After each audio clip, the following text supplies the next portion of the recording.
আমরা কম বেশি সকলেই সসটা অনেক বেশি পছন্দ করি। আর এমন কোনো কিছু খাবার আছে যেগুলোতে সস না হলে একদম চলেই না। সস ছাড়া বেমানান। আমার ছেলেও তেমন। রুটির সঙ্গে পরোটার সঙ্গে কোনো বালাই নেই, সে সস খাবে। এমনকি নুডলসের সঙ্গেও সস দিয়ে খায়। তো আমি ভাবলাম যে বাইরে কেনার চেয়ে বাসায় তৈরি করা অনেক বেশি ভালো হবে, বেটার হবে। তো এখানে আমি ১ কেজি মতো টমেটো নিয়েছি। টমেটো যত লাল হবে সসের কালারটা কিন্তু ততটাই লাল হবে, ততটা সুন্দর হবে।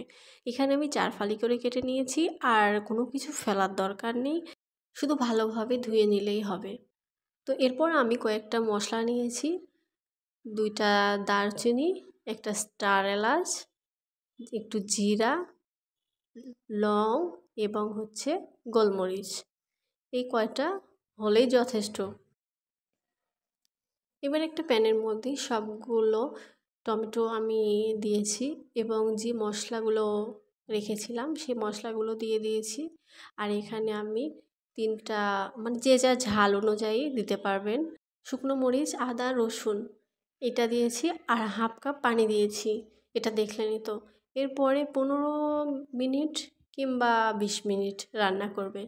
যেমন মানে এইরকম গলা গলার মতো হালকা হবে এরকম, ব্যাস। তো এরপরে আমার যে মশলাগুলো ছিল সেগুলা কিছু কিছু ফেলে দিয়েছি, যেমন দারচিনিটা ফেলে দিয়েছি আমি। তো এরপরে আমার ব্লেন্ড করার পালা। দেখেন আমার ছেলে কিন্তু প্রত্যেকটা কাজে ও আছে, কারণ ও খাওয়ার জন্য পুরো পাগল হয়ে আছে। আর এরপর পরবর্তী প্রসেস, এই প্রসেসটা কিন্তু খুবই মনোযোগ সহকারে করতে হবে, কারণ এটাই হচ্ছে আসল। এভাবে ভালোভাবে ছাঁকনা দিয়ে মানে ছেঁকে নিতে হবে। আর আমার ছাঁকনিটার ডাঁটিটা সব ভেঙে গেছে, আমার ছেলে এটা ভেঙে দিয়েছে। তো আমি হাত দিয়েই করতেছি, কষ্ট কোনো ব্যাপার না, বাসার খাবার বেস্ট। তো এই তো আমার ফুললি রেডি।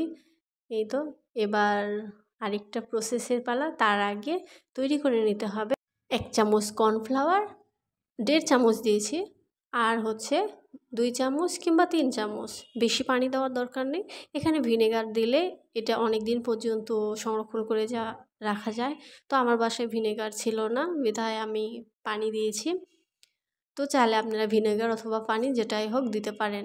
এরপরে আমি সবগুলো ঢেলে দিয়েছি টমেটোর যেই পিউরিটা, আর এই পিউরির মধ্যে দিয়েছি 1/2 কাপ চিনি, একটু লবণ। লবণটা আমার মনে হয়েছিল বেশি, এইজন্য আমি উঠিয়ে নিয়েছি। আর কর্নফ্লাওয়ার যে গুঁড়োটা সেটাও কিন্তু আমি দিয়ে দিয়েছি এখানে।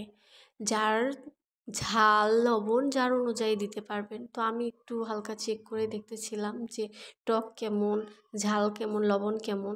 তো আমি দেখলাম টকটা একটু কম, তাই আমি এখানে তেঁতুলের কাঠ দিয়েছি। তেঁতুলটা ভিজিয়ে রেখে তারপরে সুন্দর করে ছাঁকনি দিয়ে ছেঁকে সেই কাঠটা দিয়েছি। এই তো আমার ফাইনালি দেখেন কত সুন্দর হয়েছে। একটু পানি কিন্তু থাকা যাবে না, পানি থাকলে কিন্তু এটা হবে না। তো এই তো আমার রেডি, কত সুন্দর মজাদার একটা সস। আমার ছেলে ব্যাস আমায় সার্টিফিকেট দিয়ে দিয়েছে যে অনেক মজা হয়েছে, অনেক অনেক বেশি মজা হয়েছে। আপনারাও কিন্তু বাসায় ট্রাই করবেন এবং জানাবেন।